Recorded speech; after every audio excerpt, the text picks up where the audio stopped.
Hello friends, this is Akshata Lamani from Karnataka, Bagalkot. Today I am going to teach the maths class which is from the 7th standard, 7th class. Let us start the chapter 1, that is integer.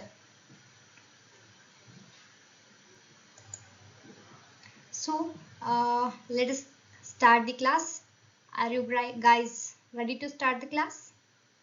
Let's begin the class. So first we have to know the properties of integers, so that one first one come under, that is closure under addition. Before we know the firstly we have to know that some basic terms, that is what is whole number, what is whole number. First we have to know the what is whole number. A non-negative integer starting from 0 to infinity, that is called as a whole number. Whole number is nothing but we have to include the zero number, and it does not contain any negative signs in that number, so it is called as a whole number.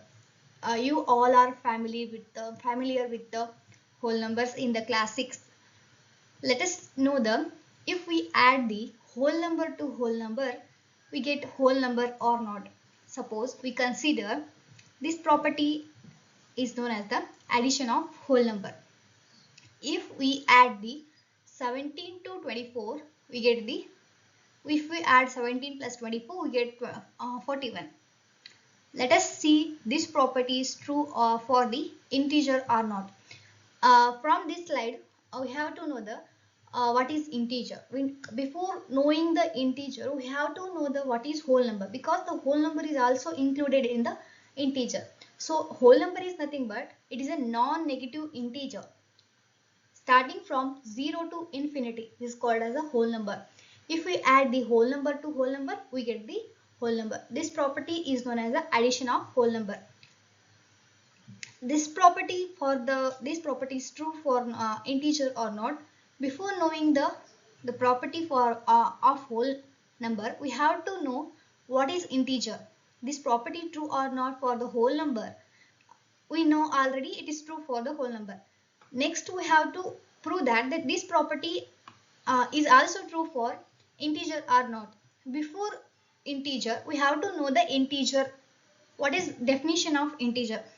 Set of whole number including positive and negative numbers and zero that do not have fractional or decimal number. That is a set of whole number. We have a set of whole number which include the both positive and negative numbers and including zero, that is integer, and it does not contain any fractional value. So the example is minus 3, minus 2, minus 1, 0 and 1, 2, 3 and so on up to infinity, and it can be represented as a z. The representation you know in the class next upper level classes. So for the 7th class, it's enough to know what is whole number and what is integer. So I will begin the next class with the next topic.